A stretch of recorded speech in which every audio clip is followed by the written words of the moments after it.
এই সবাই বলছে না, কিন্তু সবাইকে বলতে হবে, যারা দাঁড়িয়ে আছে বসে আছো, বলো রাধে রাধে। দাঁড়িয়ে আছে বলেনি, ধরে বলো রাধে রাধে। এখান থেকে বলবো রায়পুরের লোকজন শুনতে পারে, যদি তাদের ঘুম টুম ভাঙে।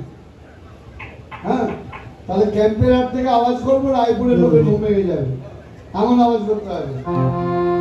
সেই আমি বলবো বৃন্দাবন অপার, সবাই বলবে রাধে রাধে। হ্যাঁ, বলো বৃন্দাবন অপার, রাধে রাধে। বলো বৃন্দাবন অপার, রাধে রাধে।